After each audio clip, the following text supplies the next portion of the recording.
Assalamualaikum warahmatullahi wabarakatuh. Halo teman-teman semuanya. Perkenalkan nama saya Maulana Ridwan dengan NRP 23246052 dari Program Studi Sarjana Terapan Teknik Elektroindustri.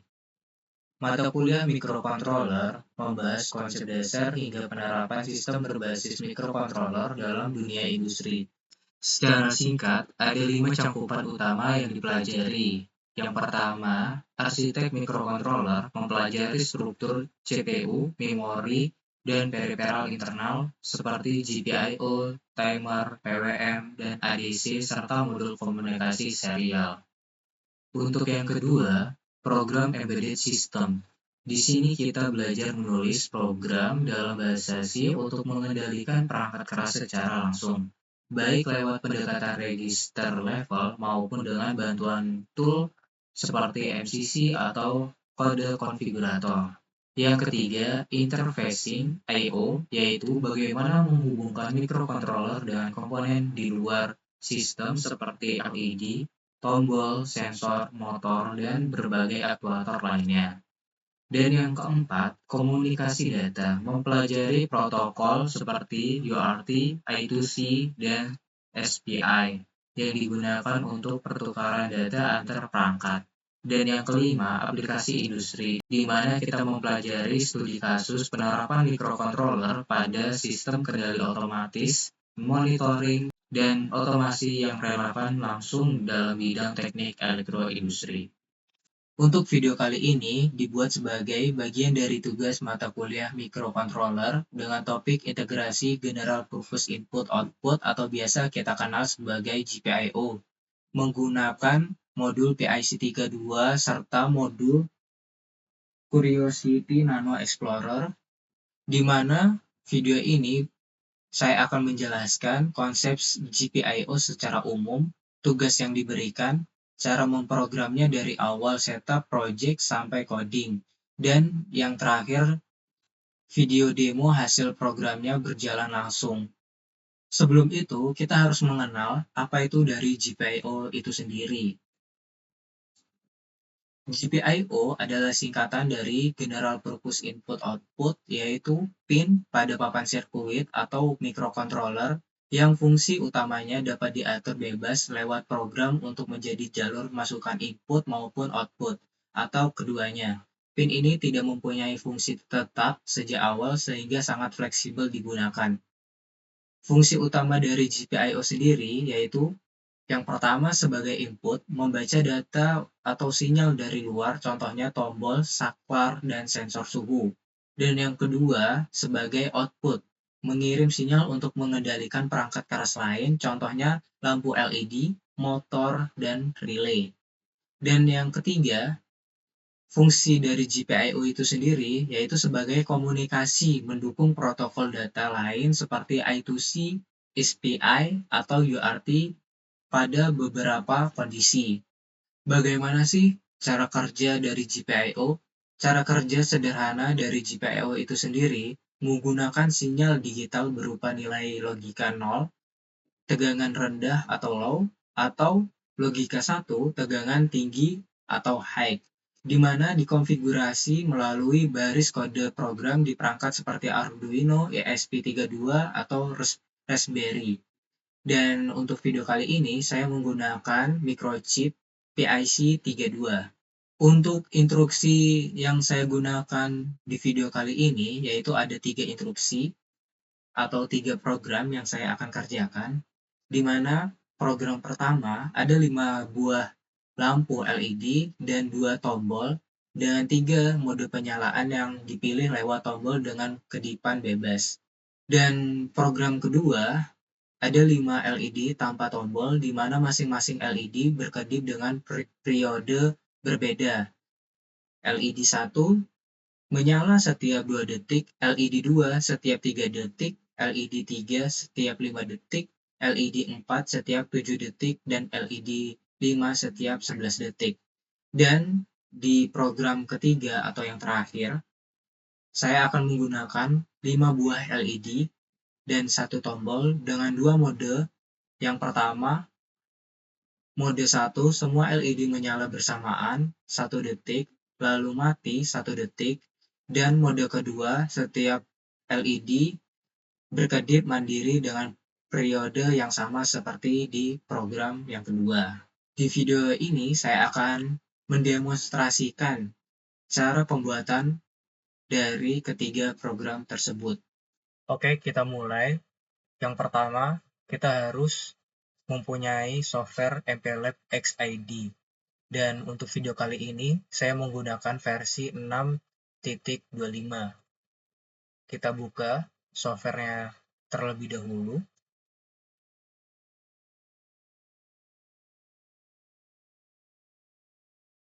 Memang agak sedikit lama kalau membuka software ini. Nah, jadi ini merupakan tampilan awal dari MPLAB itu sendiri. Dan kita mulai. Kita harus awal-awal membuat new project. Kita pilih microchip embedded, lalu next. Lalu di sini tools kita gunakan PIC 32CM yang sudah kita sambungkan ke laptop. Kita pilih, lalu next, kita pilih yang bawah, next. Dan perlu diperhatikan agar program yang akan kita jalanin tidak error, kita harus membuat folder baru sendiri tanpa spasi. Kita buat di sini GPIO. Lalu pilih open. Nah, kita samakan ini saja, kita copy, lalu paste di project name. Itu agar saat kita memprogram, di program tersebut tidak error. Oke, lalu kita klik finish.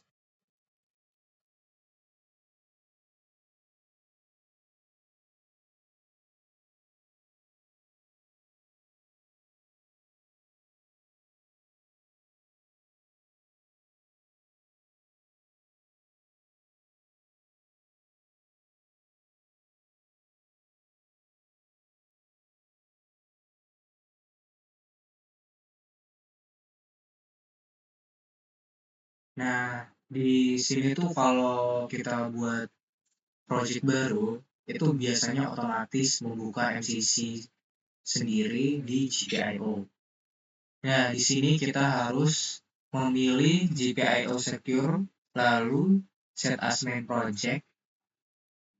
Nah, di sini kan tidak muncul MCC-nya. Kita pencet MCC di bagian sini, lalu menunggu loading.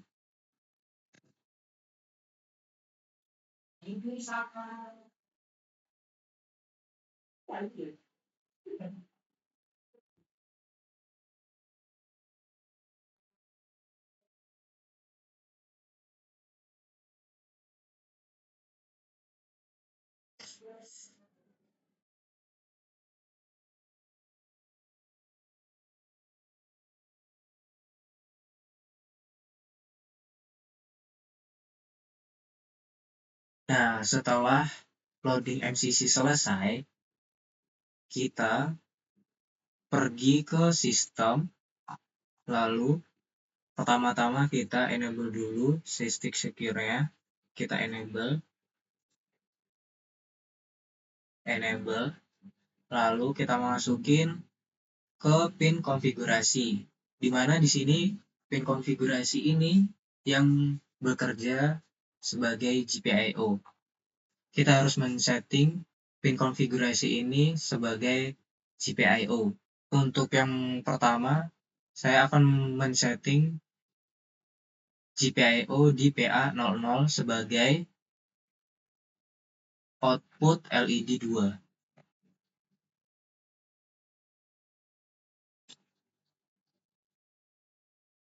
Lalu pilih out dan PA01 GPIO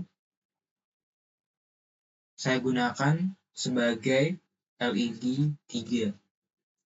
Dan jangan lupa out. Lalu PA09 GPIO LED 4. Ini juga setting out. Ini GPIO. LED 5 out, dan untuk LED 1 yang terakhir, yaitu saya akan men-settingnya di PA17 sebagai LED 1 out.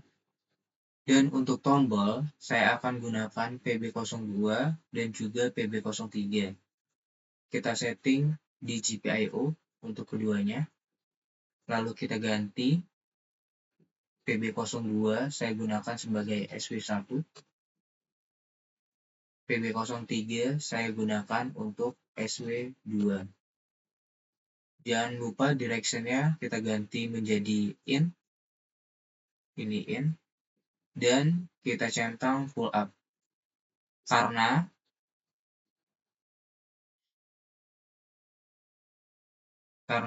kenapa kita harus men-checklist full up pada kedua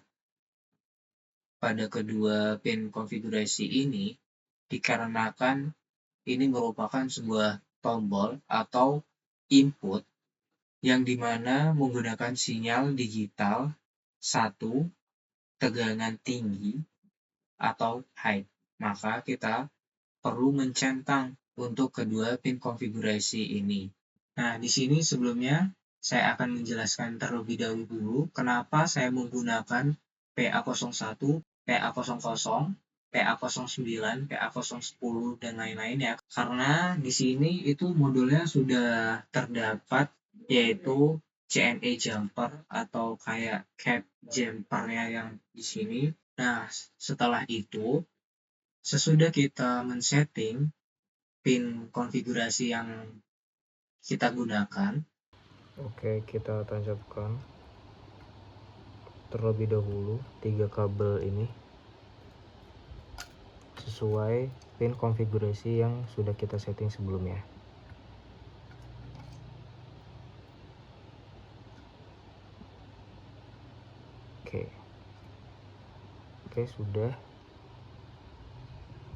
Oke, sudah. Jangan lupa untuk kabel micro USB-nya kita sambungkan terlebih dahulu ke PIC-nya. Oke, selesai. Lalu pergi ke Project Secure, kita generate. Apa sih gunanya generate? Generate itu agar pin konfigurasi yang sudah kita setting itu bisa terbaca di main C. Jadi kalau kita belum generate, itu bakal di main C kita itu tidak terkonfigurasi gitu. Nah, setelah itu kita masuk pada Project Secure file, kita buka main C-nya. Nah, di sini kita akan mendemonstrasikan bagaimana cara kerja dari program yang pertama. Di sini saya sudah membuat program. Tinggal kita select all, kita copy, lalu kita paste di sini. Kita Ctrl V, paste. Nah, setelah itu kita clean and bleed dulu. Tunggu beberapa saat.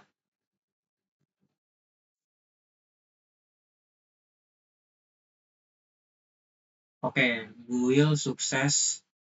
Lalu kita pencet Make and Program Device Main Project. Kita pilih PIC. Lalu kita enter OK. Tunggu beberapa saat.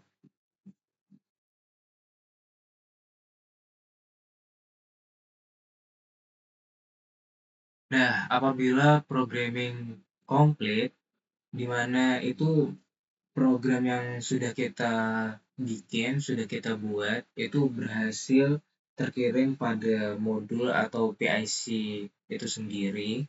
Baik, saya akan jelaskan untuk program pertama ini, yaitu 3 mode. Mode pertama, di mana LED row 1-5 berkedip secara running, dan mode kedua, LED row 1-3 menyala selama 3 detik, lalu mati, dan dilanjutkan LED row 4-5 menyala selama 3 detik. Dan setelah semua itu, LED row akan menyala bersamaan dan berkedip cepat. Untuk mode ketiga, saya setting agar LED row 1 berkedip cepat selama 2 detik lalu mati, dan menyalakan LED row 2 dan 3 berkedip cepat bersamaan selama 2 detik. Dan mati dilanjutkan LED row 4-5 berkedip cepat bersamaan selama 2 detik, dan kembali seterusnya. Oke, setelah itu kita lanjutkan untuk program GPIO yang kedua, di mana program GPIO yang kedua ini kita tidak perlu men-setting pin konfigurasi lagi seperti yang di awal, karena pin yang kita sudah setting sebelumnya itu biarkan saja, kita rubah di bagian programmingnya atau mensinya. Dan di sini saya sudah menyiapkan untuk programnya, tinggal kita copy, lalu kita paste di sini. Oke. Nah, dan jangan lupa setiap kali kita ingin memperbarui program, memencet clean and build for debugging main project ini. Kita tunggu prosesnya. Oke, berhasil. Lalu kita pencet yang ini, di mana make and program device main project. Oke, kita tunggu beberapa saat. Oke, di sini tidak ada kendala ya untuk programnya. Dan untuk program yang kedua ini, di mana terdapat 5 buah LED, mode kedipan yaitu LED 1 menyala tiap 2 detik, LED 2 menyala tiap 3 detik, LED 3 menyala tiap 5 detik, dan LED 4 menyala tiap 7 detik, dan LED 5 menyala setiap 11 detik. Baik, mari kita lanjutkan untuk program yang terakhir, yaitu integrasi GPIO yang ketiga. Saya juga sudah siapkan untuk program yang ketiga ini. Tinggal kita lakukan seperti sebelumnya. Copy, lalu paste di sini. Kita lakukan seperti sebelumnya. Oke, kita lanjut.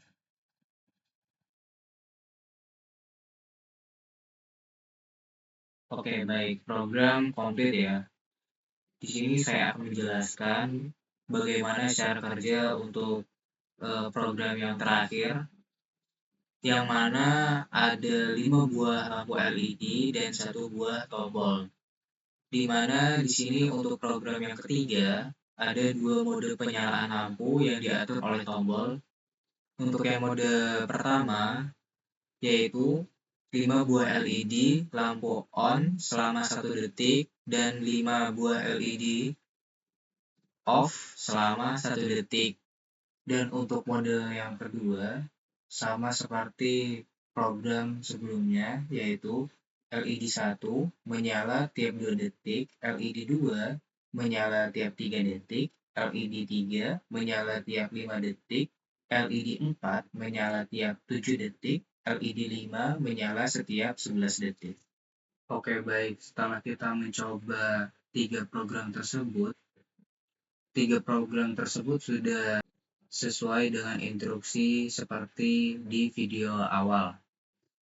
Dan di sini sebagai penutup, saya akan memberikan beberapa hal penting yang perlu diperhatikan kalau teman-teman ingin mengerjakan proyek yang serupa.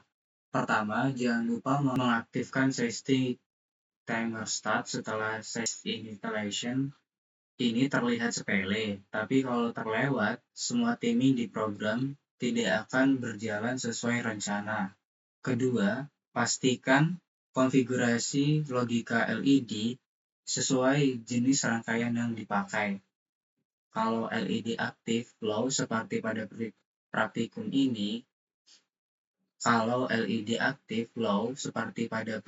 ini, artinya set berarti LED mati dan clear berarti LED menyala, terbalik dari logika umum. Ketiga, menggunakan teknik debounce non-blocking berbasis pencatatan waktu, bukan delay, biasa yang memblokir program. Ini penting supaya program tetap responsif dan proses LED lain tidak ikut tersendat saat tombol dibaca. Keempat, kalau butuh beberapa proses berjalan dengan periode berbeda secara bersamaan seperti LED 5 dengan 5 periode berbeda di proyek ini, gunakan pendekatan counter berbasis Millis counter, bukan static delay MS yang panjang, karena itu akan memblokir seluruh LED lain menunggu satu LED selesai delay. Sekian video tutorial dari saya, Maulana Ridwan, NRP 2324652 untuk mata kuliah mikrokontroler pada program studi Sarjana Terapan Teknik Elektroindustri. Terima kasih sudah menonton dan untuk programnya akan saya taruh di kolom deskripsi.